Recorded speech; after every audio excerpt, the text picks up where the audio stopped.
Sebelum cerita dimulai, jangan lupa like dan subscribe, serta komen hadir untuk absennya, supaya channel ini berkembang dan dapat menyajikan cerita menarik lainnya.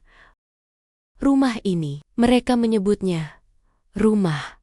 Aku tahu lebih baik. Bagiku, tempat megah ini adalah sangkar emas yang dipasangi pendingin udara sentral. Aku menciptakan setiap sudut kemewahannya. Dari marmer Carrara Italia yang dingin di bawah telapak kaki, hingga lukisan abstrak yang kupilih sendiri dari pameran tunggal di Z. Rich, sungguh ironis. Aku yang membayar. Aku yang menata. Tetapi aku hanyalah penghuni yang terikat oleh kewajiban, tak tertulis seorang sapi perah, dengan gelar, istri, dan menantu. Namaku Wulan. Aku adalah CEO dari perusahaanku sendiri. Sebuah perusahaan konsultan keuangan yang berkembang pesat. Sementara suamiku, Andri, secara teknis adalah pemilik perusahaan keluarga.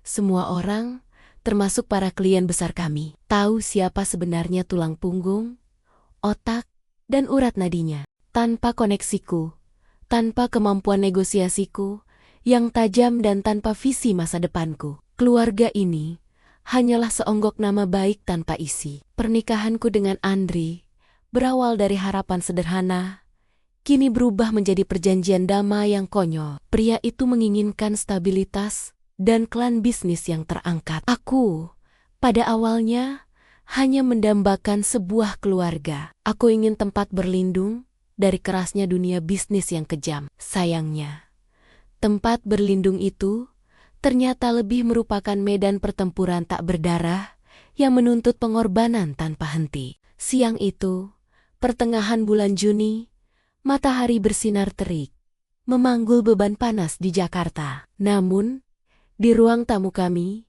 cahaya hanya datang dari lampu kristal yang mahal, menciptakan suasana sejuk yang menyesatkan. Aku sedang meninjau laporan tahunan di iPadku, mencoba mengabaikan gemerisik notifikasi dari grup WhatsApp keluarga yang selalu riuh dan menguras energi. Aku tahu, kelompok itu hanya berfungsi sebagai papan pengumuman permintaan dan keluhan yang harus kucatat. Pintu depan terbuka, dengan dentuman dramatis yang hanya bisa dilakukan oleh satu orang di rumah ini.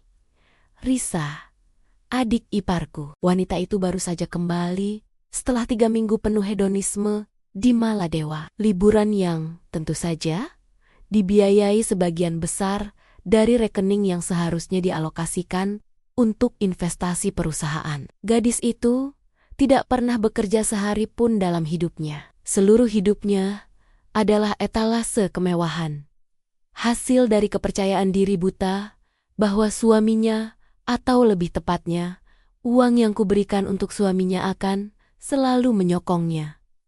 "Aku pulang!" serunya dengan suara melengking, memantul di dinding ruang tamu. Tubuhnya yang kecil tenggelam dalam gaun musim panas desainer terbaru. Kulitnya coklat eksotis, dan lengannya penuh dengan gelang jimat mahal. Penampilan itu jelas menelan biaya lebih dari gaji rata-rata setahun. Aku hanya mengangkat tangan sedikit dari sofa kulitku. "Selamat datang kembali," ujarku datar, tanpa nada sambutan hangat.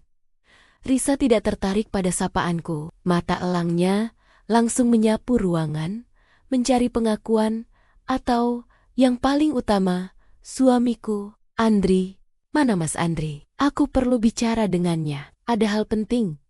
"Dia di kantor cabang. Ada masalah kecil dengan inventaris," jelasku. Menahan diri untuk tidak mengatakan bahwa masalah kecil itu berarti kerugian 10 digit akibat kelalaiannya dalam mengawasi anak buah. Risa mengibaskan rambutnya, menghasilkan aroma parfum mahal yang berlebihan. Wanita itu berjalan mendekat, menyampirkan tas tangan Hermes Nia ke sandaran kursi tas yang juga kubeli tahun lalu sebagai hadiah perusahaan, agar dia berhenti merengek dan menjaga image keluarga di mata sosialita. "Oh, lupakan pekerjaan membosankan itu. Aku punya berita besar." Dia duduk di seberangku, menyilangkan kakinya dengan sombong. "Kau tahu, liburanku kali ini adalah yang terbaik. Maldives benar-benar surga. Tapi, tentu saja, surga itu datang dengan harga yang setara. Aku menutup iPadku. Ini adalah sinyal. Sinyal bahwa drama keuangan baru akan segera dimulai. Mataku memandang lurus ke matanya. Risa, apa intinya? Tanyaku, memotong basa-basinya yang menjijikkan. Aku sudah lelah dengan sandiwara yang bertele-tele. Tentu saja, aku tidak mau bertele-tele denganmu. Jadi begini, ucap Risa, menyeringai. Aku menginap di Presidential Suite di Four Seasons. Aku tidak mungkin menginap di tempat biasa kan? Reputasi kita harus dijaga. Wulan, aku perlu foto-foto yang bagus untuk Instagram agar koneksi-koneksi Mas Andri terkesan. Itu kan juga demi bisnis. Dia mendorong sebuah amplop tebal berwarna krem ke permukaan meja kopi kristal. Gerakannya santai, seolah menyerahkan nota pembayaran kopi di kafe. Aku sudah bilang, ini hadiah selamat datang darimu. Anggap saja, ini thank you gift dariku, karena sudah memberimu kehidupan yang nyaman di keluarga kami. Loh, mata Risa berkedip penuh perhitungan. Wanita itu selalu berhasil membalikan logika, mengubah pengemis menjadi dermawan yang sok suci. Aku mengambil amplop itu. Jemariku yang elegan merobek segelnya dengan hati-hati. Di dalamnya ada selembar kertas tebal, tercetak rapi dengan angka yang fantastis. 30 juta rupiah hanya untuk kamar hotel selama beberapa hari, belum termasuk pengeluaran makan, spa, atau belanja. Darahku mendidih, tetapi wajahku harus tetap tenang. Aku sudah sering berhadapan dengan togihan-togihan gila seperti ini. Uang bukanlah masalah. Yang menjadi masalah adalah tuntutan itu. Arogansi tanpa batas yang sudah lama mengikis kesabaranku. 30 juta rupiah, ulangnya. Seolah memuji angka tersebut. Itu harga yang pantas untuk healing seorang Risa yang harus menghadapi dunia bisnis kalian yang super serius ini. Aku menyandarkan tubuhku ke belakang sofa, membiarkan keheningan yang berat mengisi ruang. Aku menatap mata Risa. Di sana, aku melihat refleksi diriku selama ini. Menantu yang penurut, istri yang berkorban, dan mesin ATM berjalan. Aku melihat diriku yang dulu, yang telah aku bunuh pelan-pelan. Aku tidak lagi memandangnya. Aku menatap tagihan itu. Aku menolak, kataku. Suaraku sangat pelan, tetapi setiap suku katanya tajam dan menusuk. Risa berhenti tersenyum. Apa? Aku bilang. Aku menolak membayarnya. Itu pengeluaran pribadimu, Risa, liburanmu. Kau yang harus membayarnya sendiri. Tiba-tiba, mata Risa berkaca-kaca dan ekspresinya berubah drastis dari sombong menjadi teraniaya. Ini adalah trik lamanya. Dan kali ini, trik itu gagal total. Aku tidak terpengaruh sedikit pun. Wulan, kau tidak bisa begitu. Kita ini keluarga. Kau tahu, suamiku sedang kesulitan. Kau kaya, 30 juta rupiah itu seharga tas murahanmu saja. Kenapa kau pelit sekali? Ini bukan soal pelit, Risa. Ini soal tanggung jawab. Aku bertanggung jawab atas diriku, bukan atas gaya hidup borosmu. Bayar utangmu sendiri. Tegas suaraku. Wajah Risa memerah. Dia tahu, dia kalah dalam argumen ini. Dia tidak pernah menang melawan logikaku, tetapi dia punya kartu as. Ibu Ratna. Aku bisa melihat rencana itu terlintas di matanya. Wanita itu meraih ponselnya, jemarinya yang dihiasi berlian mulai mengetik dengan kecepatan kilat. Aku tahu apa yang akan terjadi. Dia akan memanggil Ibu Ratna. Dan drama akan mencapai klimaksnya. Aku hanya duduk diam di sana, memperhatikan Risa dengan ketenangan yang aneh. Sudah cukup. Kandang emas ini sudah terlalu menyesakkan. Aku sudah tahu, jauh di lubuk hatiku, bahwa penolakan ini akan menghancurkan perdamaian yang selama ini kubangun di atas kebohongan. Tapi aku tidak takut. Justru, rasa bebas yang dingin mulai menjalar di tulangku. Biarkan mereka bermain. Aku sudah lelah mengikuti naskah mereka. Aku mengambil kembali amplop tagihan itu, menyelipkannya ke laci meja di sampingku. Gerakan itu jelas, tanpa kompromi. Risa, yang sedang menunggu nada sambung, melihat tindakanku, dan semakin histeris. Wanita itu berdiri, menyambar gelas air di meja, dan hampir melemparkannya. Berani-beraninya, kau menyentuh tagihanku. Kau pikir kau siapa? Kau hanya menantu yang beruntung bisa masuk ke keluarga terhormat ini. Kau harus melayani kami, teriak Risa. Suaranya pecah karena marah. Aku Wulan. Jawabku, suaraku masih tenang. Kontras dengan badai di depanku. Dan kau tidak akan pernah bisa membeliku dengan gelar kehormatan kosong itu, Risa. Air mata palsunya mulai membasahi pipi. Dia menempelkan ponsel ke telinga. Seolah-olah dia sedang berbicara dengan operator darurat. Mama, Mama, kau harus dengar ini. Wulan menghinaku. Dia bilang, aku tidak bertanggung jawab. Dia menolak membayarkan tagihan hotel. Dia bilang, aku hanya parasit. Mama, tolong aku ingin pulang, tapi aku tidak punya uang. Dia bilang aku harus bayar sendiri utang 30 juta itu. Dia mempermalukanku di depan pelayan. Sandiwara yang sempurna. Aku menggeleng tipis. Betapa manipulatifnya. Kebohongan itu akan beresonansi dengan sempurna di telinga Ibu Ratna, yang selalu hanya mendengar satu hal. Wulan, si orang luar, berani menantang otoritas keluarga. Aku membiarkan Risa melanjutkan sandiwaranya yang menjijikkan. Saat wanita itu terus meratap, aku bangkit. Kaki jenjangku membawaku ke jendela, di mana aku bisa melihat taman belakang yang terawat rapi. Aku telah menghabiskan waktu bertahun-tahun untuk merawat taman ini. Sama seperti aku merawat keuangan keluarga ini dengan perhatian dan kesabaran, berharap keindahan dan keuntungan akan bertahan lama. Tapi sekarang, aku melihatnya sebagai penjara berhias. Liburan Risa hanyalah puncak gunung es dari eksploitasi yang kualami. Ada cicilan mobil Andri yang selalu terlambat, biaya perawatan kecantikan Ibu Ratna yang fantastis, hingga pinjaman bank atas nama perusahaan yang sebenarnya digunakan untuk membeli villa liburan pribadi mereka. Semua itu kulunasi, kututup, dan kuperbaiki. Aku adalah pemadam kebakaran dan akuntan pribadi mereka. Aku telah melindungi mereka dari kebodohan mereka sendiri. Ponsel Risa akhirnya terangkat dari telinganya. Raut wajahnya berubah dari ratapan menjadi senyum licik kemenangan. Mama sedang dalam perjalanan. Dia sudah dengar semuanya. Dan kau, Wulan, akan menyesal telah menolak adik iparmu hari ini. Aku tidak pernah menyesali kebenaran, Risa. Aku berbalik. Mataku setajam berlian. Yang kusesali adalah waktu yang kuhabiskan di sini.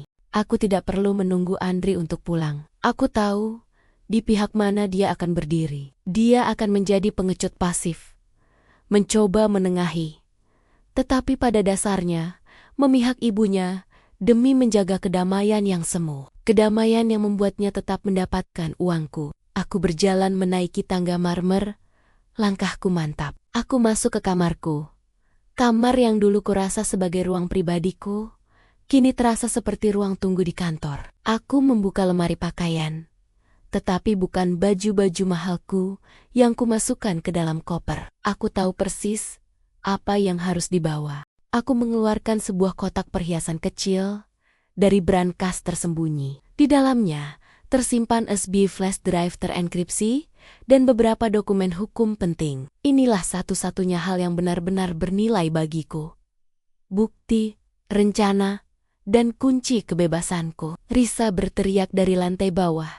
Suaranya memanggil nama Andri, mendramatisir bahwa aku mengancamnya. Aku mengabaikannya. Aku duduk di tepi tempat tidur, mengambil napas dalam-dalam, dan melihat bayanganku di cermin. Aku bukan lagi wanita yang lembut dan penurut. Aku telah berubah menjadi baja, ditempa oleh api pengkhianatan dan tuntutan yang tidak ada habisnya.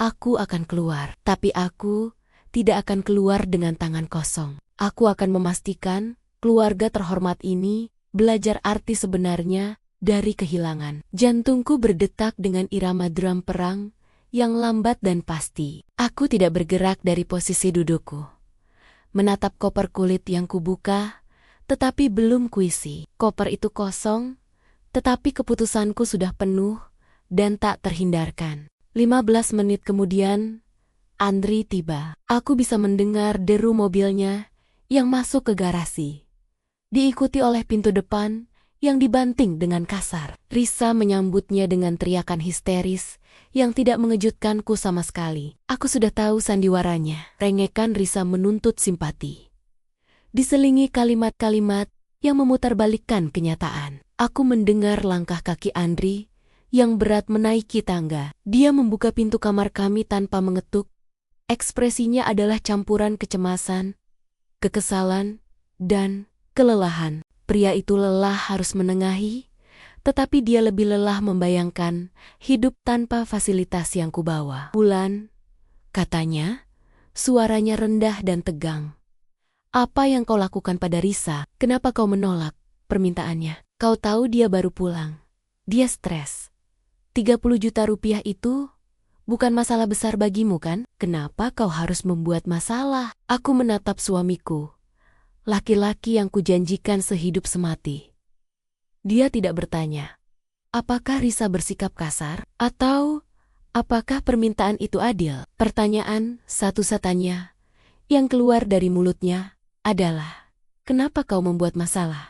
"Mas Andri," ucapku, menggunakan intonasi dingin yang belum pernah kudengar dari diriku sendiri sebelumnya. "Kau dengar apa yang dia minta? Dia menuntutku membayar tagihan hotel suite mewah yang dia habiskan seorang diri. Aku bukan bank pribadi keluargamu. Dan ya, 30 juta itu masalah, karena itu adalah uang hasil kerjaku yang kudapat dengan tetesan keringat dan malam-mulam tanpa tidur."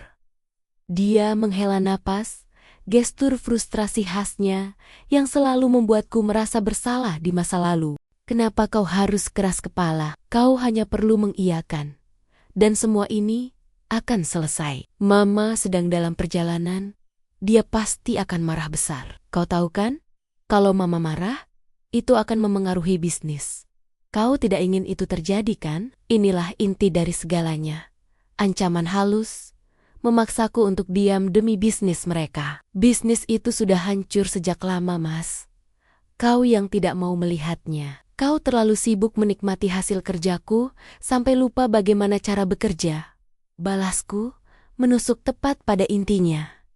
Wajah Andri menjadi pucat pasi. Dia tahu itu kebenaran yang tak terhindarkan. Pria itu mencoba mendekat, meraih tanganku, tetapi aku menariknya. "Kumohon, Wulan, kali ini saja, turuti Mama. Setelah itu, kita bisa bicarakan batas-batas yang jelas." "Aku janji." "Tidak ada lagi janji, Mas Andri. Batas-batas itu sudah lama kutarik, tetapi kalian selalu melangkahinya. Ini sudah berakhir."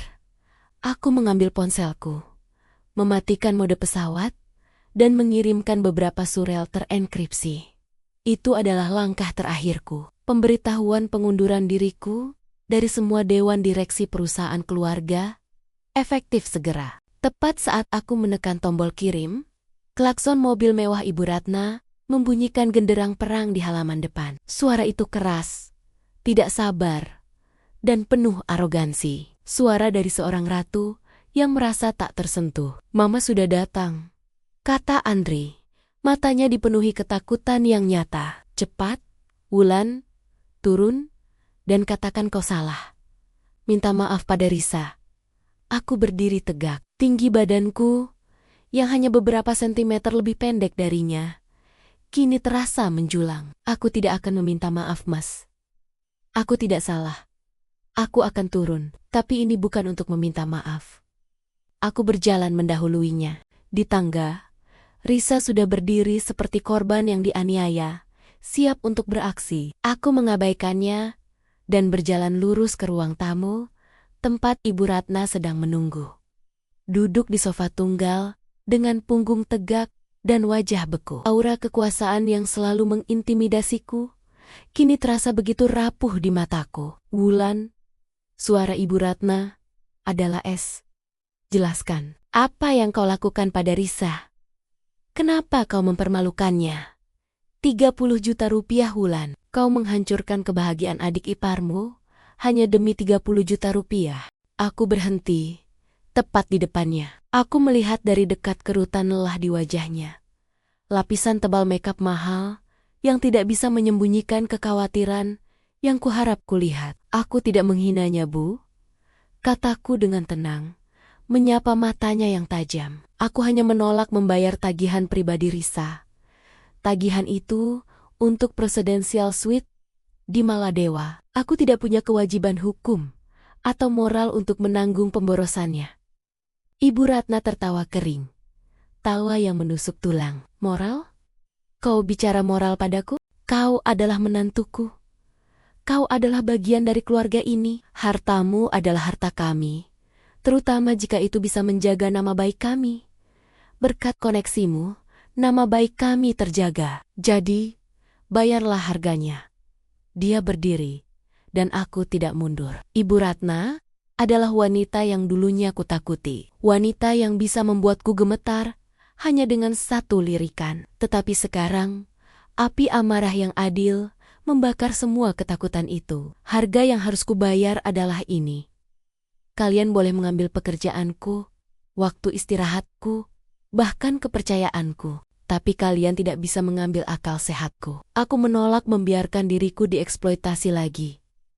Risa, yang berdiri di belakang Ibu Ratna, mulai menangis keras-keras. Andri mencoba menyentuh lengan ibunya untuk menenangkan. Ibu Ratna mengabaikan mereka berdua, fokus sepenuhnya padaku. Matanya menyala, dipenuhi kemarahan yang tidak terkendali. Dia menunjuk dengan jari yang dihiasi berlian sebesar buah anggur.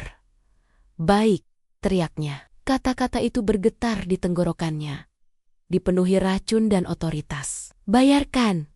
Kalau tak mau cepat keluar dari keluarga ini, keheningan melanda ruang tamu. Andri terkesiap, dan Risa berhenti menangis. Semua mata tertuju padaku, menanti keruntuhan yang mereka harapkan. Mereka menanti Wulan yang lama, yang akan berlutut dan berkata, "Maafkan saya, Bu, saya akan membayar." Namun, Wulan yang lama telah mati. Aku membiarkan keheningan itu bertahan selama beberapa detik, menikmati setiap napas dingin yang kuambil. Kemudian, aku tersenyum, bukan senyum penyesalan atau kekalahan, melainkan senyum kebebasan yang brutal, senyum yang menyimpan janji kehancuran. "Terima kasih atas sarannya, Bu Ratna," kataku. Detik ini juga saya lakukan.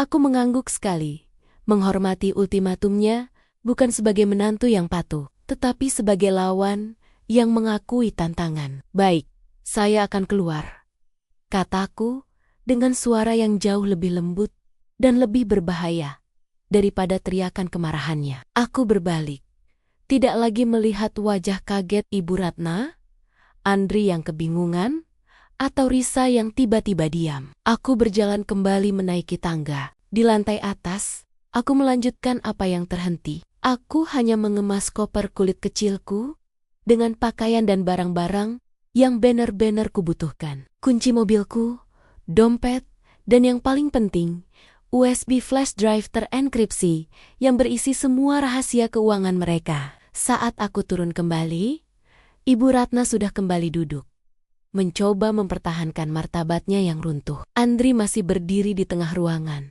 Wajahnya panik. "Wulan, jangan bodoh," bisik Andri. "Kau tidak perlu melakukan ini." Mama hanya terbawa emosi. Aku berhenti di depannya. Mataku tidak memancarkan kemarahan, hanya kekosongan. "Terlambat, Mas Andri. Ibumu sudah memilih, dan aku hanya menuruti perintah." Aku keluar. Aku berjalan lurus ke arah pintu depan. Langkahku tegas di atas marmer Italia yang dingin. Sebelum membuka pintu, aku berbalik sekali lagi, melihat mereka bertiga. Ibu Ratna yang arogan, Risa yang serakah, dan Andri yang lemah. Semua koneksi bisnis yang kudapat, semua akun perusahaan yang kurawat, semua utang yang kusembunyikan, dan kubayar diam-diam. Semua itu akan mulai membusuk tanpaku. Ucapku, suaraku bernada seperti peringatan. Kalian memintaku keluar. Sekarang, kalian harus melihat apa yang terjadi pada keluarga terhormat ini ketika tiang penyangganya kutarik. Dengan itu, aku membuka pintu, melangkah keluar dari sangkar emas itu, dan menutupnya di belakangku. Bunyi dentuman pintu itu tidak hanya mengakhiri pernikahanku, tetapi juga menandai dimulainya era baru bagiku. Era di mana kehancuran mereka menjadi harga yang harus kubayar untuk kebebasanku. Pintu rumah itu, yang sekali lagi kubanting, tidak menghasilkan bunyi dentuman dramatis seperti kedatangan Risa. Kali ini, bunyinya tebal, final, seperti palu hakim yang menjatuhkan vonis. Setelah 7 tahun, aku akhirnya bebas. Tetapi kebebasanku tidak datang tanpa persiapan. Di luar, udara Jakarta yang panas menyambutku, tetapi perasaanku terasa dingin dan jernih. Aku masuk ke mobilku, sebuah sedan mewah yang kubeli dengan uangku sendiri, dan tidak pernah kumasukkan ke dalam daftar aset perusahaan keluarga. Ini adalah salah satu dari banyak langkah pencegahan yang telah kuambil. Tujuan pertamaku adalah apartemen lama, tempat aku tinggal sebelum menikah. Tempat itu tidak pernah kusewa atau kujual. Aku menjadikannya pos keamanan, tempat perlindungan rahasia, diisi dengan kebutuhan dasar dan sistem keamanan berlapis. Begitu sampai, aku meletakkan koper kecilku, menyalakan laptop, dan menghubungkan USB flash drive terenkripsi. Malam itu, aku tidak tidur. Malam itu adalah malam eksekusi. Rencana ini sudah matang. Aku tidak menyusunnya dalam sehari. Aku merangkainya selama 2 tahun terakhir. Setiap kali permintaan baru atau penghinaan baru menyakitiku, aku mendokumentasikan setiap kecurangan, setiap manipulasi pajak, setiap pinjaman bank fiktif atas nama perusahaan yang dananya mengalir ke rekening pribadi Andri dan Ibu Ratna. Tugas pertama, memutus akses. Aku membatalkan semua otorisasi bank yang kumiliki untuk rekening perusahaan. Menggunakan alasan force majeure mendadak, aku tahu, tanpa tanda tangan otorisasi Gandayang harus selalu kulakukan, karena mereka tidak bisa dipercaya rekening operasional utama perusahaan akan membeku. Itu akan menjadi kejutan yang menyenangkan bagi mereka di pagi hari. Tugas kedua, menghilangkan jaringan utama. Aku mengirimkan serangkaian surel yang sangat formal, tetapi tegas, kepada 3 klien terbesar, komik klien yang kutarik sendiri dari perusahaan lamaku. Pesan itu berisi pemberitahuan pengunduran diriku dari semua proyek mereka di bawah naungan perusahaan keluarga, disusul dengan lampiran samar-samar tentang perubahan struktural dan audit internal yang tidak stabil di perusahaan Andri. Aku tidak perlu berbohong. Aku hanya perlu menanam benih keraguan. 3 klien itu, yang menyumbang 70% dari pendapatan tahunan, akan segera menarik diri. Mereka hanya peduli pada stabilitas. Dan sekarang, stabilitas itu berjalan menjauh dari rumah mereka. Tugas ketiga, mengamankan aset. Aku melakukan transfer akhir dari semua investasi saham dan properti yang masih menggunakan nama bersama, memindahkannya ke perusahaanku sendiri yang selama ini mereka anggap remeh. Aku meninggalkan rumah itu secara fisik, tetapi secara finansial, aku membawa kembali semua yang menjadi hakku, dan bahkan lebih. Matahari terbit saat aku selesai. Aku memandang layar laptop, yang kini menunjukkan layar selamat datang yang bersih.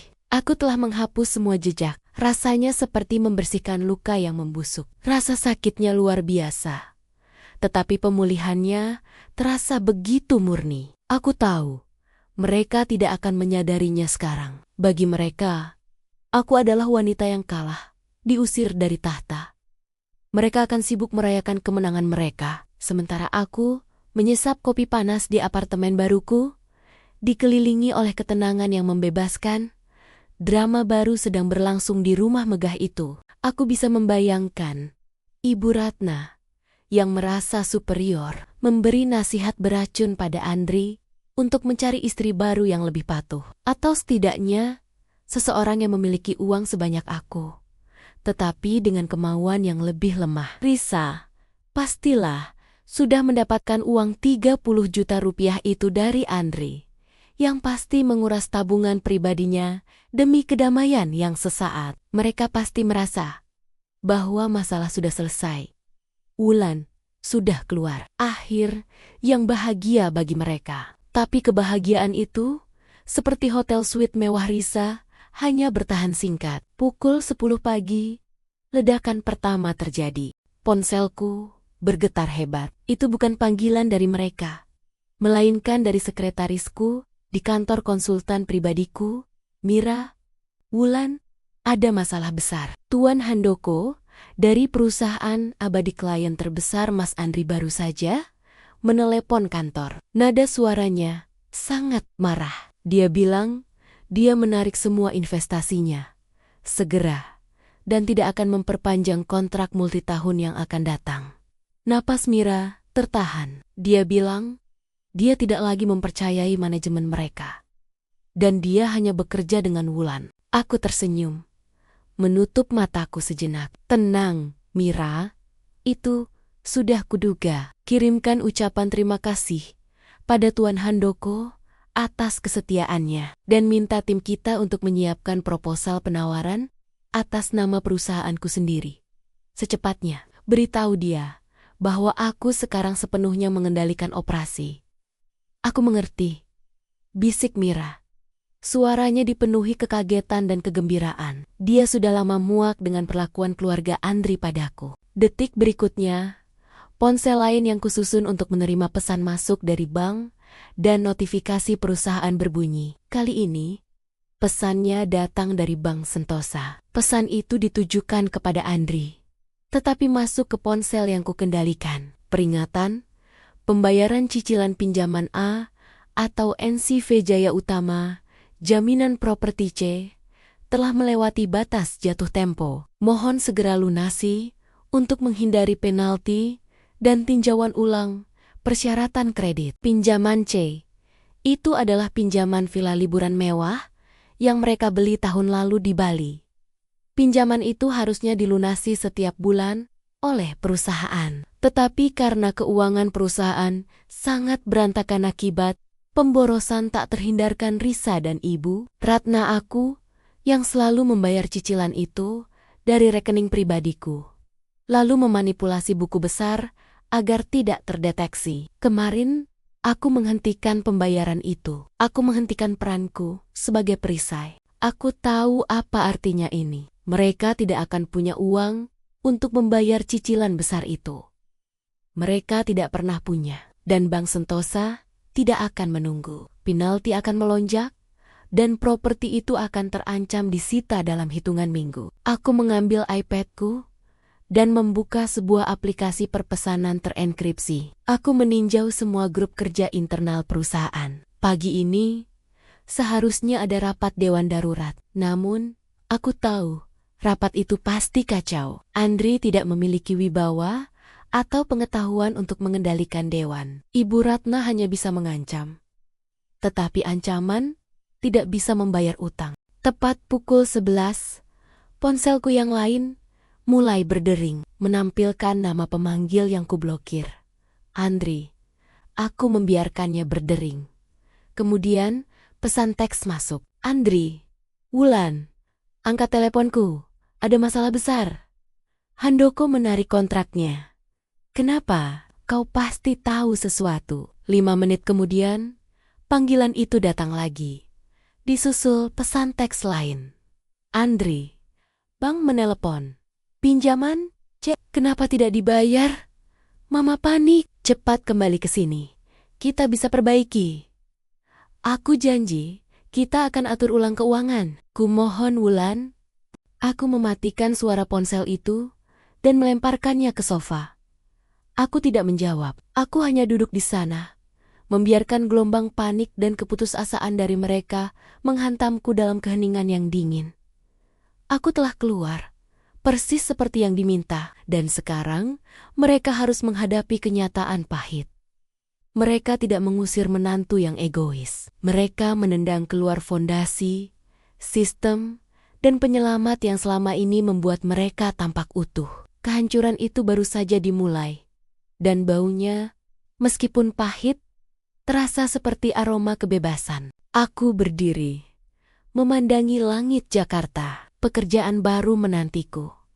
Membangun kembali perusahaanku sendiri, menjadi kekaisaran yang jauh lebih kuat, tanpa beban parasit yang harus kutanggung. Biarkan mereka tenggelam dalam utang dan kebodohan mereka sendiri. Aku sudah menanggungnya cukup lama. 1 minggu berlalu. Keheningan dariku adalah senjata yang paling efektif. Mereka yang terbiasa dengan kepatuhan dan respons instan, kini berhadapan dengan tembok kebekuan yang kubangun. Ponsel yang kublokir tidak pernah berhenti berdering, tetapi aku hanya mengaktifkannya untuk menerima notifikasi, menikmati setiap getaran panik yang datang dari mereka. Situasi di rumah mereka pasti sudah seperti neraka dingin. Klien-klien penting terus pergi, dan bank pasti sudah mengirim surat peringatan terakhir. Perusahaan mereka, CV Jaya Utama, kini menjadi kapal yang kebanjiran, dan semua orang di dalamnya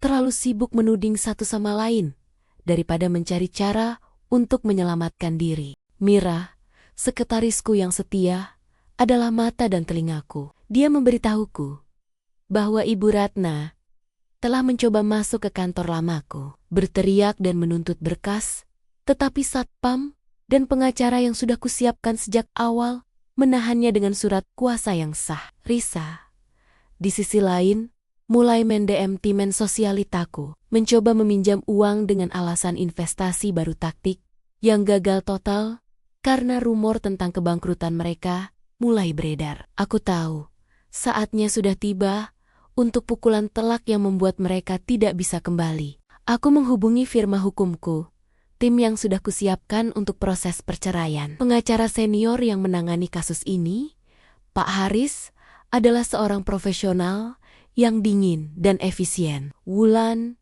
gugatan cerai siap dilayangkan. Tapi aku harus pastikan, kau siap secara mental untuk menghadapi konfrontasi langsung? Andri pasti akan mencoba mengancam atau merayumu untuk menariknya, ujar Pak Haris melalui panggilan video. Aku sudah siap, Pak Haris. Aku ingin dia menerima surat gugatan itu secara langsung dariku, di depan notaris, atau di tempat umum, tempat yang membuatnya harus menjaga wibawanya yang tersisa, kataku. Aku mengatur pertemuan di sebuah kafe mewah di kawasan bisnis SCBD. Tempat itu strategis, ramai, bergengsi, dan memiliki pengawasan keamanan yang baik. Aku tidak ingin ada kekerasan fisik, tetapi aku ingin konfrontasi emosional yang maksimal. Saat aku tiba, Andri sudah duduk di meja sudut, menanti. Penampilannya sudah jauh berbeda. Dulu, dia selalu rapi dengan setelan mahal yang pas di badan. Hari ini, dia mengenakan kemeja yang kusut, ada bayangan hitam di bawah matanya, dan wajahnya terlihat seperti pria yang belum tidur selama seminggu. Keangkuhannya telah digantikan oleh keputusasaan. Aku mendekat, menarik kursi di seberangnya, dan duduk tanpa ekspresi. Wulan, kata Andri. Suaranya serak. Dia mencoba meraih tanganku, tetapi aku meletakkan kedua tanganku di atas meja, menjauhi jangkauannya. Aku di sini untuk menyelesaikan ini. Mas Andri, bicaralah, kataku. Kau harus kembali. Wulan, kumohon. Kau tahu perusahaan kita tidak bisa bertahan tanpamu. Handoko menarik diri. Bank menuntut jaminan. Mama sedang sakit-sakitan karena stres. Kau tidak mungkin ingin menghancurkan kami, kan? Terdapat nada memohon yang menjijikkan dalam suaranya. Kau menghancurkan dirimu sendiri, Mas Andri. Aku hanya menarik diriku dari kehancuran itu. Balasku dingin. Kau telah memilih, ibumu memintaku keluar, dan aku menuruti. Konsekuensinya bukan urusanku lagi, tapi kita ini suami istri. Kita bisa perbaiki, kita bisa ke konseling, Aku janji akan lebih menghargaimu. Aku akan meminta mama untuk berhenti meminta uang. Aku memotongnya. Terlambat. Janjimu tidak lagi memiliki nilai bagiku. Hari ini, aku datang bukan untuk negosiasi, tetapi untuk mengakhiri segalanya. Aku mengeluarkan sebuah amplop tebal berwarna putih dari tas tanganku. Amplop itu memiliki segel resmi firma hukumku. Aku mendorongnya ke seberang meja. Ini adalah berkas gugatan cerai kita. Aku mengajukannya atas dasar KDRT psikis dan finansial. Kau akan menemukan semua detail di dalamnya. Wajah Andri berubah. Dia mengambil amplop itu, tangannya gemetar. Dia tahu, begitu amplop ini terbuka, hidupnya tidak akan pernah sama. Tapi aku memastikan, kejutan tidak hanya berhenti di sana. Sebelum kau membuka berkas itu, ada hal lain yang harus kau tahu. Lanjutku. Suaraku masih setenang air yang membekukan. Aku tidak hanya menuntut cerai. Aku menuntut pembagian harta Gonojini secara adil dan itu termasuk mempertimbangkan semua dana pribadiku yang kumasukkan ke perusahaanmu. Tanpa catatan resmi, Andri menyeringai sinis. Mencoba kembali ke dirinya yang arogan. Kau pikir kau bisa mengancamku? Kau tidak punya bukti untuk semua tuduhan itu, Wulan. Wulan. Kau hanya menantu yang frustrasi. Aku tersenyum kecil. Bukti? Oh, aku punya banyak.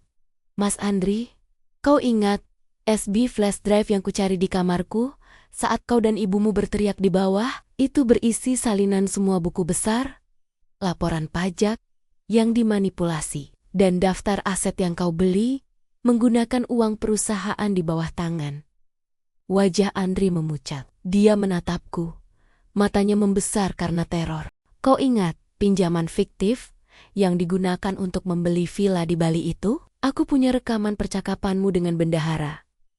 Kau ingat penggelapan pajak yang kita lakukan 2 tahun lalu? Aku punya salinan asli, laporan pajak lama, yang disembunyikan. Kau tahu, Mas Andri, aku tidak bekerja untukmu selama 7 tahun tanpa melindungi diriku sendiri. Aku berhenti sejenak. Membiarkan fakta-fakta itu meresap ke dalam dirinya. Aku telah memainkan kartu trufku. Selama ini, aku tidak hanya menutupi kebodohanmu. Aku mendokumentasikannya. Setiap pengeluaran Risa, setiap ancaman Ibu Ratna, setiap tanda tangan palsu yang kau buat. Semuanya ada di tangan Pak Haris. Aku tidak hanya keluar dari keluarga ini. Aku memastikan sistem yang mengeksploitasiku tidak bisa bertahan tanpaku. Andri menundukkan kepala. Pria itu bukan lagi suamiku yang angkuh, melainkan seorang anak laki-laki yang ketakutan. Baru menyadari bahwa dia telah mengikat lehernya sendiri dengan tali yang kini kugenggam. Dia akhirnya membuka amplop gugatan itu. Matanya menyapu deretan pasal dan tuntutan hukum. Wulan, bisiknya. Suaranya hampir tidak terdengar. Kau menghancurkanku. Tidak, Mas Andri, kataku. Bangkit dari kursi. Mataku menatap lurus ke arahnya. Untuk terakhir kalinya. Aku hanya melepaskan diriku. Dan aku tidak peduli dengan apa yang terjadi pada puing-puing yang kutinggalkan. Aku berbalik. Meninggalkan Andri sendirian di kafe mewah itu. Tenggelam dalam berkas gugatan dan realisasi menyakitkan. Wanita yang dia usir adalah wanita yang kini memegang kendali penuh atas nasibnya. Di luar, langit terasa lebih biru dan udara terasa lebih bersih. Aku, Wulan, telah memenangkan perang kecil ini. Dan perang yang lebih besar untuk kebebasanku baru saja dimulai. Kaca spion mobilku menampilkan wajah Andri yang tertunduk di meja kafe. Tubuhnya seolah terbuat dari lilin yang meleleh. Pemandangan itu tidak memberiku kepuasan brutal seperti yang kuharapkan. Hanya rasa lelah yang dingin. Sudah selesai, bab perceraian telah resmi dibuka. Dampak hukum dari gugatan cerai dan tuduhan penipuan yang kuserahkan pada firma hukumku langsung menghantam mereka seperti tsunami. Pengadilan segera mengeluarkan perintah pembekuan aset bersama yang masih terikat dengan CV Jaya Utama sementara investigasi formal terhadap pembukuan perusahaan dimulai. 3 hari setelah pertemuanku dengan Andri, Mira mengirimiku kabar. Wulan, bank menarik jaminan villa di Bali. Properti itu sudah disita karena tunggakan cicilan yang besar. Sesuai laporan yang kau siapkan, mereka panik. Mereka tidak bisa menutupi pinjaman lain karena semua rekening sudah di-hold. Villa yang menjadi simbol keserakahan dan pemborosan Risa kini kembali ke tangan bank. Itu adalah aset mewah pertama yang jatuh. Namun, drama yang paling memuaskan bukanlah kehancuran finansial, melainkan kehancuran internal keluarga itu. Di apartemenku, aku menikmati ketenangan yang jarang kudapatkan selama 7 tahun terakhir. Aku bekerja tanpa gangguan, fokus membangun kembali perusahaan Wulan Consult. Klien-klien lamaku yang setia mengikuti kemanapun aku pergi. Mereka tahu stabilitas ada di tanganku, bukan pada nama keluarga Ratna yang kini tercoreng. Sementara aku membangun kembali kerajaanku, keluarga Andri sibuk saling menghancurkan. Mira mengirimiku sebuah rekaman suara, hasil dari sistem penyadapan yang lama kutinggalkan di rumah mewah itu, dipasang sebagai langkah pencegahan bertahun-tahun lalu. Aku mendengarkan, meskipun setiap kata menyakitkan. Suara Ibu Ratna terdengar serak, dipenuhi histeria yang teredam. Kau tahu kan, kenapa ini terjadi, Andri? Semua karena kau. Kau tidak bisa mengendalikan istrimu. Kau membiarkan Wulan si ular itu mengendalikan semua berkas. Dan sekarang, Mama harus menjual perhiasan Mama, perhiasan warisan. Semua gara-gara istrimu yang pelit itu. Andri membalas. Suaranya lemah, tetapi dengan nada kemarahan yang baru. Bukan Wulan, Ma. Itu karena Risa. Kalau dia tidak menuntut uang hotel sialan itu, Wulan tidak akan pergi. Kau yang mengusirnya, Ma. Dan pinjaman villa itu, Risa yang memaksaku membelinya. Semua demi statusnya. Terdengar suara pecahan kaca, kemungkinan Risa melemparkan sesuatu. Aku hanya meminta hakku. Kau kaya, Mas Andri, kau suaminya. Kau harusnya bisa membayar. Aku tidak mau jatuh miskin. Mama, katakan sesuatu padanya. Setidaknya kita masih punya properti yang lain, kan? Ibu Ratna terdiam sejenak. Lalu, suaranya terdengar lebih pahit. Andri, properti yang tersisa, yang di Menteng, kan? Itu atas nama Wulan sepenuhnya. Itu adalah maharnya. Dan Wulan tidak pernah menyerahkan sahamnya padamu. Pengacara Wulan menuntut properti itu sebagai bagian dari harta Gonogini. Dan itu akan jadi miliknya seutuhnya. Di titik itu, aku mematikan rekaman itu. Bukan karena aku tidak tahan, melainkan karena aku sudah mendapatkan apa yang kubutuhkan. Pengakuan tidak langsung bahwa mereka kini saling tikam. Mereka tidak punya mekanisme pertahanan. Mereka tidak punya loyalitas satu sama lain. Begitu uang hilang, ikatan palsu itu langsung putus. Hukuman sosial dimulai. Krisis finansial seringkali beriringan dengan krisis reputasi. Keluarga Andri yang selama ini hidup dari citra, kini harus menghadapi kenyataan bahwa rahasia mereka menjadi bahan gosip terpanas.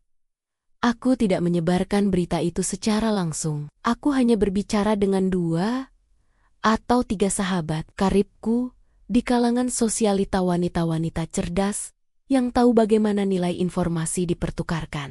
Aku kasihan pada Andri. Kulihat dia sangat tertekan di kafe.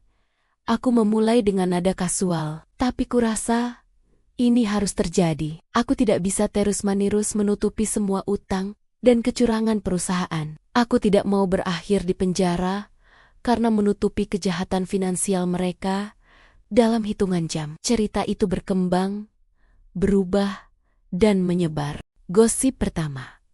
Ibu Ratna mengusir Wulan karena Wulan menolak membayar hutang adiknya yang 30 juta. Padahal hutang-hutang perusahaannya sudah triliunan yang ditutup Wulan. Gosip kedua. Andri ternyata seorang suami yang lemah dan hanya mengandalkan uang istri. Bahkan villa liburan mereka sudah disita bank. Gosip ketiga, yang paling mematikan.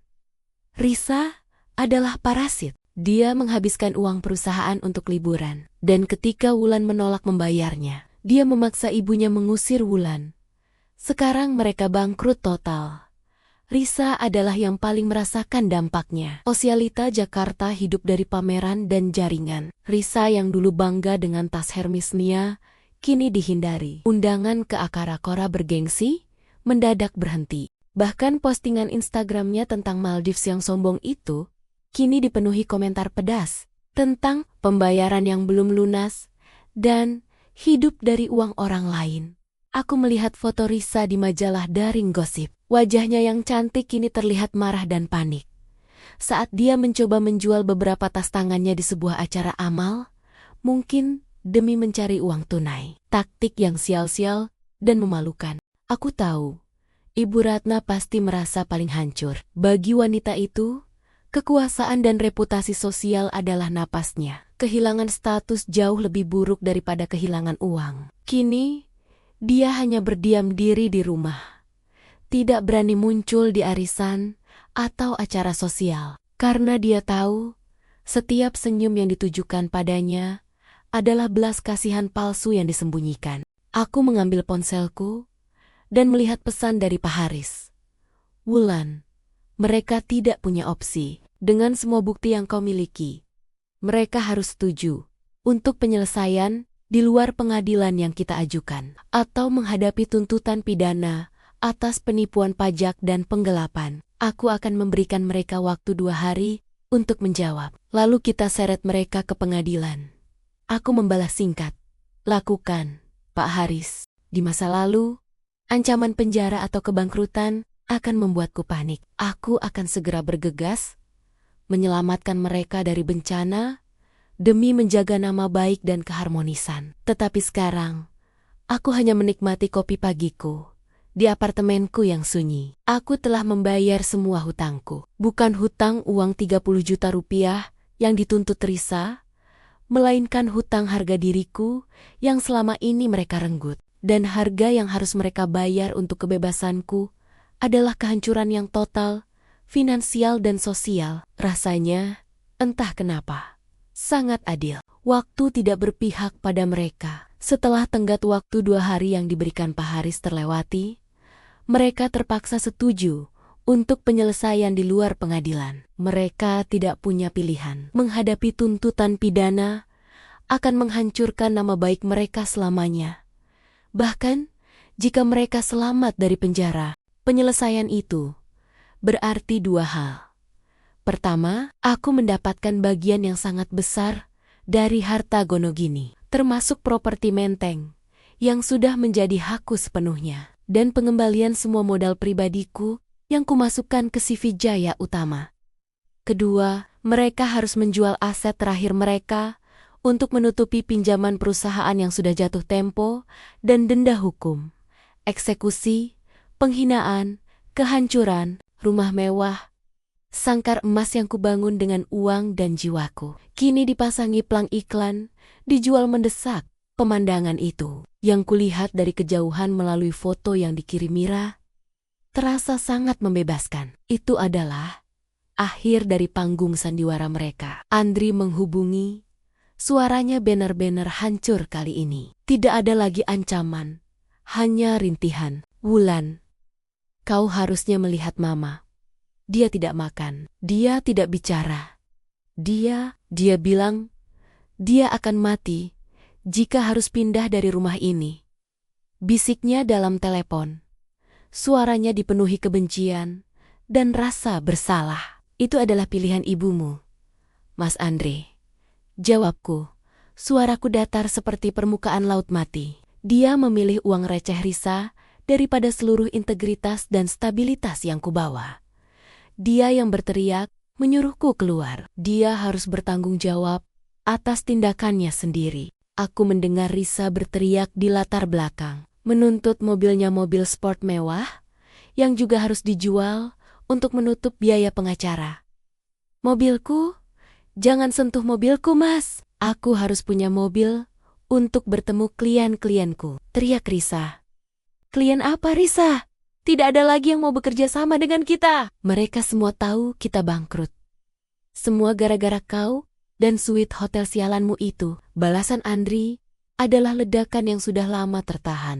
Aku mematikan telepon, tidak perlu mendengarkan lagi. Konflik internal mereka jauh lebih menghancurkan daripada yang bisa kulakukan secara eksternal. Mereka kini saling menyalahkan atas kebodohan dan keserakahan mereka sendiri. Dalam sebulan, semua aset terjual dengan harga diskon besar. Uang yang terkumpul nyaris tidak cukup untuk membayar semua tuntutan hukum dan utang bank. Andri dan Ibu Ratna dipaksa pindah dari rumah megah itu, dan mereka berakhir di sebuah apartemen kecil yang dibayar dari sisa-sisa penjualan perhiasan Ibu Ratna, satu-satunya aset yang diselamatkan. Risa sebelum pengacara menyentuhnya. Risa, nasib adik iparku adalah yang paling ironis. Dia terpaksa menjual semua tas desainer dan barang-barang mewahnya. Reputasi yang ia bangun selama bertahan-tahan, yang selalu bergantung pada benda-benda material, kini runtuh total. Tanpa mobil mewah, tanpa uang saku, tanpa koneksi, Risa menjadi tidak relevan. Wanita itu benar-benar menjadi parasit. Tetapi kini, ia tidak punya inang. Aku membaca berita di sebuah majalah bisnis. TV Jaya Utama secara resmi mengumumkan penutupan dan likuidasi aset, menyalahkan kondisi pasar yang tidak terduga dan masalah manajemen internal. Dunia bisnis hanya mengangkat bahu. Sebuah perusahaan yang gagal. Tidak ada yang tahu, di balik berita resmi itu, ada balasan dendam yang dingin dan direncanakan. Aku memandang keluar jendela apartemenku. Langit Jakarta malam itu tampak indah, bebas dari kabut tebal arogansi dan kebohongan. Aku telah mendapatkan Menteng House dan semua uangku kembali. Tetapi yang terpenting, aku mendapatkan diriku kembali. Kebangkrutan finansial hanyalah separuh cerita. Penghinaan sosial adalah bagian yang jauh lebih pahit bagi Ibu Ratna dan Risa. Dua wanita itu, yang hidup dari citra dan gosip, kini menjadi target utama. Aku memutuskan untuk muncul kembali di hadapan publik. Bukan untuk menyombongkan diri, tetapi untuk menandai wilayah dan memproyeksikan citra baru, Wulan, sang Phoenix yang bangkit. Aku menghadiri acara gala amal terbesar tahun itu. Acara yang biasanya didominasi oleh Ibu Ratna dan gerombolannya. Aku masuk dengan gaun elegan minimalis, perhiasan asli yang kudapatkan sendiri, dan dikawal oleh dua direktur baru perusahaanku. Aku bukan lagi istri Andri atau menantu Ibu Ratna. Aku adalah Wulan, seorang CEO sukses yang baru saja mendapatkan kembali kemerdekaannya. Di acara itu, udara dipenuhi bisikan. Semua mata tertuju padaku. Kau lihat kan? Wulan datang. Dia terlihat lebih bersinar. Kudengar salah satu suara berbisik dari kelompok sosialita lama Ibu Ratna. Tentu saja, dia membuang beban siapa yang tidak bersinar. Kudengar Ibu Ratna bahkan tidak sanggup membayar perawatan wajahnya sekarang. Balas suara lain. Aku mendekati kelompok itu. Tersenyum hangat, tetapi mataku dingin. Selamat malam.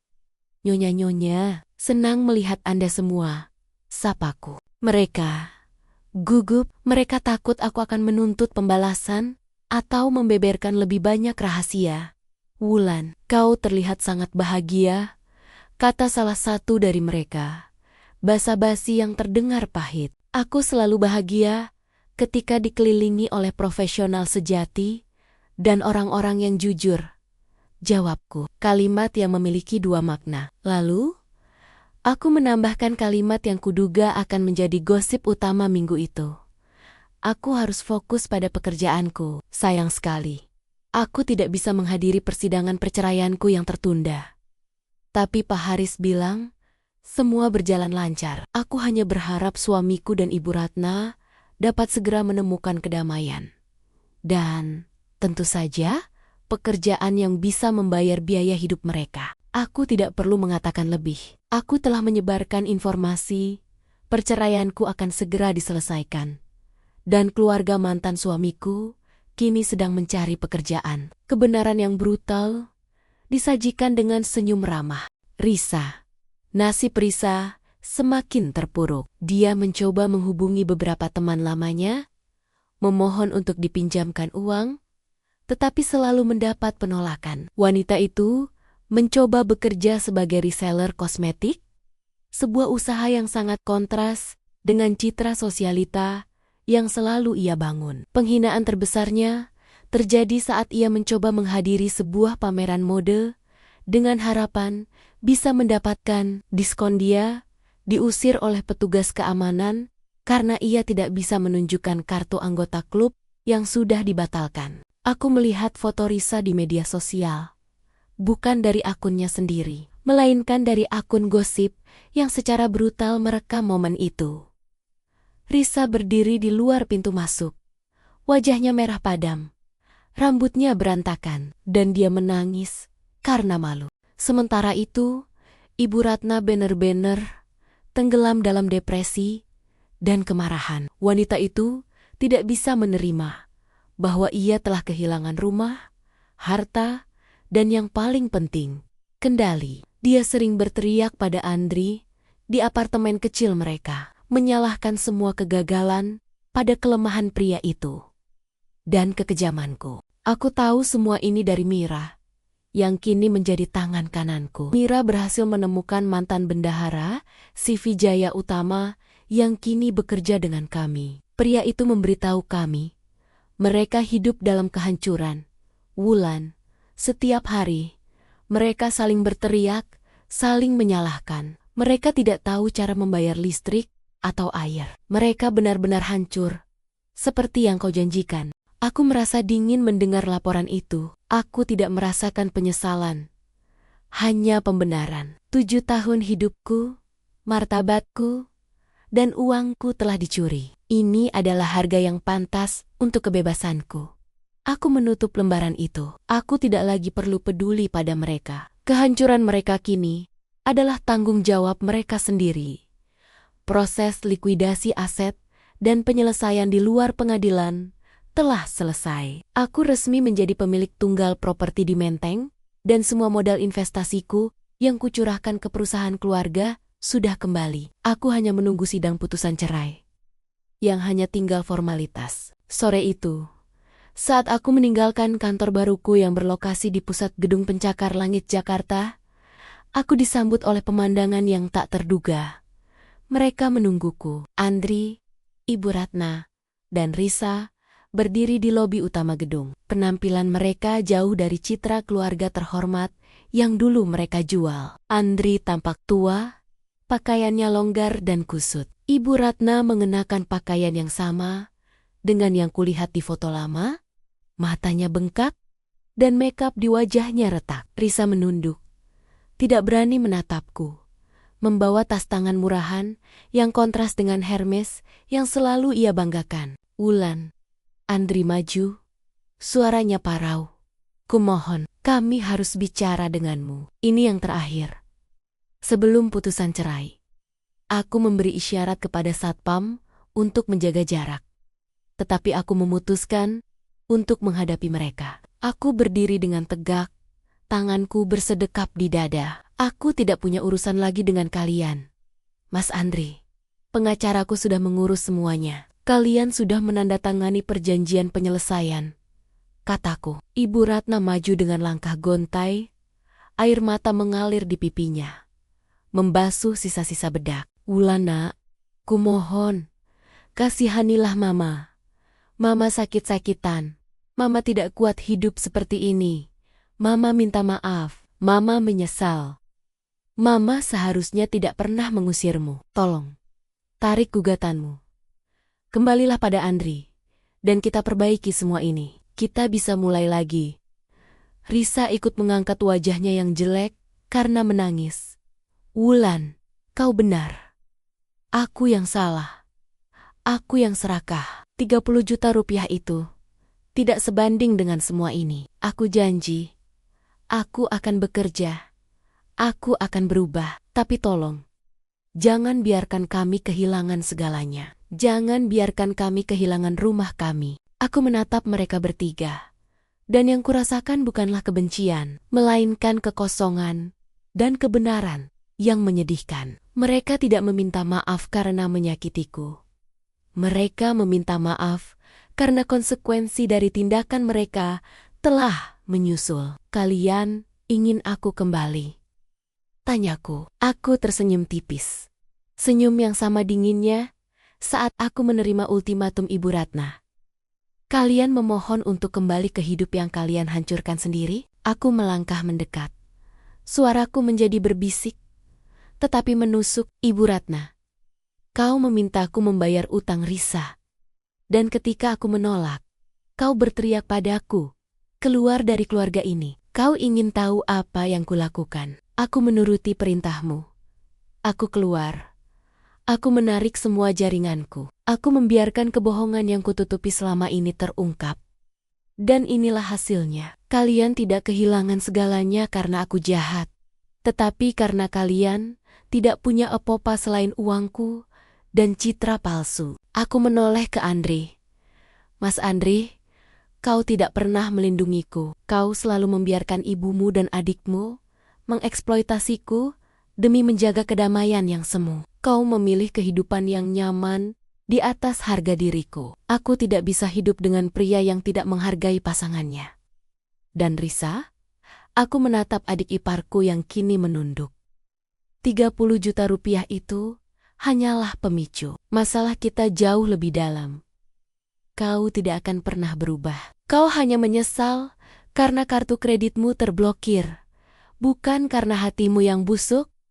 Aku mengambil jeda panjang. Gedung perkantoran itu sunyi. Saya sudah bayar semua utang saya kepada keluarga ini dengan cara yang kalian minta.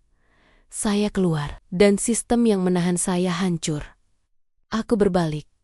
Ini adalah akhir. Tidak ada lagi kata-kata, tidak ada lagi air mata, tidak ada lagi negosiasi. Aku berjalan lurus menuju mobil, meninggalkan mereka di lobi itu, dalam kehancuran yang mereka ciptakan sendiri.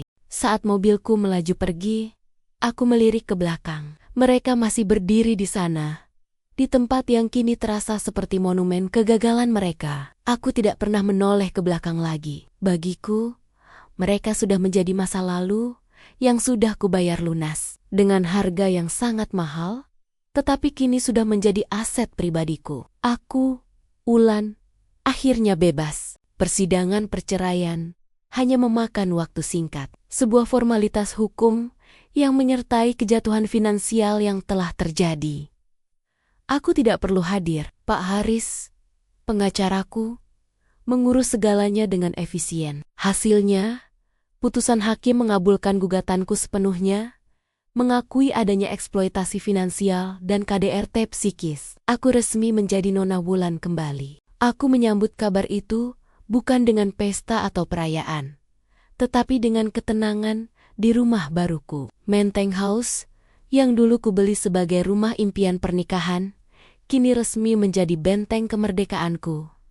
Aku merombak interiornya. Semua barang yang mengingatkanku pada Andri dan keluarganya, kusingkirkan bukan untuk melupakan, tetapi untuk membersihkan ruang bagi masa depan. Aku mengganti foto-foto keluarga dengan lukisan modern, dan karya seni yang kubeli atas nama diriku sendiri, memproyeksikan kekuatan dan kemandirian. Kekaisaran baru Wulan, perusahaan konsultanku Wulan Consult, berkembang pesat dengan klien-klien besar yang lama, loyal kini sepenuhnya berada di bawah kendaliku. Dan tanpa beban keuangan keluarga mantan suami, kami berhasil berekspansi ke pasar regional. Aku mempekerjakan Mira sebagai direktur operasional, dan menawarkan posisi penting kepada profesional, jujur yang frustrasi, di perusahaan-perusahaan lain. Aku membangun sebuah kekaisaran yang didasarkan pada integritas dan meritokrasi, nilai-nilai yang benar-benar asing bagi Ibu Ratna dan Andri. Aku tidak lagi mengejar uang demi status. Aku mengejar uang demi kebebasan dan kekuasaan untuk membantu orang-orang yang jujur. Aku menjadi power woman sejati. Bukan karena gelar suamiku, tetapi karena kemampuanku yang tak tertandingi. Suatu sore, saat aku sedang meninjau rencana investasi di Singapura, Mira masuk ke ruanganku dengan ekspresi campur aduk antara simpati dan sinisme. Wulan, aku baru saja mendapat laporan. Andri. Dia melamar pekerjaan di perusahaan abadi, klien kita. Sebagai staf administrasi tingkat rendah, aku mengangkat alis, tanpa terkejut. Tuan Handoko menerimanya. Handoko menolaknya dengan sopan. Dia bilang, dia tidak bisa mengambil risiko mempekerjakan seseorang yang punya sejarah, mengabaikan perusahaannya sendiri demi kepentingan pribadi. Dan dia bilang, si Vijaya Utama sudah mati karena pengabaian total pemiliknya. Aku menghela napas, merasakan secuil rasa sakit yang hilang. Itu adalah karma yang sempurna. Pria yang dulu merasa superior dan malas, kini dipaksa mencari nafkah dari awal, tanpa bantuan, dan ditolak oleh orang yang paling ia butuhkan. Bagaimana dengan Ibu Ratna dan Risa? Ibu Ratna dikabarkan terpaksa menjual sisa perhiasan warisannya untuk membayar biaya sewa apartemen. Wanita itu kini hanya bisa menghabiskan hari-harinya di rumah, sendirian, tanpa pengawal, tanpa make-up, dan yang paling menyakitkan, tanpa ada yang mau mendengarkan ceritanya. Kehilangan pamornya telah membunuhnya lebih cepat daripada penyakit apapun. Risa, setelah gagal total di dunia reseller kosmetik, mencoba peruntungannya menjadi selebriti media sosial, menjual kisah pilunya tentang korban kebangkrutan yang bangkit. Namun, publik yang sudah tahu cerita sebenarnya tidak lagi tertarik pada air mata palsunya. Setiap postingan yang ia buat langsung dibalas dengan komentar yang mengingatkannya pada tagihan hotel 30 juta rupiah yang ia tuntut. Mereka telah menjadi pelajaran hidup bagi banyak orang di lingkaran sosial kami. Jangan pernah mengusir tiang penyangga yang menopang kehidupanmu. Setahun setelah putusan cerai, aku berada di puncak karirku. Perusahaanku baru saja menandatangani kesepakatan bernilai miliaran dengan konsorsium internasional. Aku sedang bersiap untuk terbang ke London untuk merayakan kesepakatan ini. Aku sendirian, tetapi tidak pernah merasa kesepian. Aku dikelilingi oleh kesetiaan, kejujuran, dan rasa hormat, bukan tuntutan dan kebohongan. Di bandara, saat aku sedang menunggu gerbang keberangkatan, aku mengambil secangkir kopi, menikmati keramaian di sekitarku. Tiba-tiba, mataku menangkap sosok familiar di seberang sana. Andri. Dia mengenakan seragam kerja berwarna kusam, membawa tas punggung lusuh, dan sedang mendorong troli bagasi besar milik orang lain. Dia kini bekerja sebagai petugas pelayanan bandara, membantu penumpang elit yang dulu ia cemooh. Pria itu tampak lebih kurus, rambutnya memutih, dan matanya kosong. Dia tampak benar-benar hancur. Dia tidak melihatku. Dia terlalu sibuk menunduk, didesak oleh penumpang yang tidak sabar. Aku hanya berdiri di sana, mengawasinya. Tidak merasakan dendam, tetapi hanya kesimpulan yang tenang. Dia mendapatkan apa yang ia tabur. Kehidupan tanpa integritas. Kehidupan yang menuntut pengorbanan tanpa hasil. Dia tidak pernah belajar bagaimana bekerja keras dan membangun. Dia hanya tahu bagaimana memanfaatkan. Aku teringat perkataan Ibu Ratna. Bayarkan. Kalau tak mau cepat keluar dari keluarga ini. Aku tersenyum. Kali ini senyum yang tulus, penuh kedamaian, bukan sinisme. Aku telah membayar harga itu. Harga kebebasanku adalah kehancuran mereka. Dan kehancuran mereka adalah pemenuhan keadilan bagiku. Aku mengangkat kopiku ke arahnya dalam hati. Memberi penghormatan terakhir pada pria yang pernah kunikahi. Lalu, aku berbalik dan berjalan menuju gerbang keberangkatanku. Aku melangkah ke pesawat, menuju London, menuju babak hidup baru yang benar-benar kubangun sendiri. Aku tidak lagi dibebani oleh masa lalu, hanya disemangati oleh masa depan yang tak terbatas. Aku adalah Wulan, sang Phoenix yang akhirnya terbang bebas dari sangkar emasnya.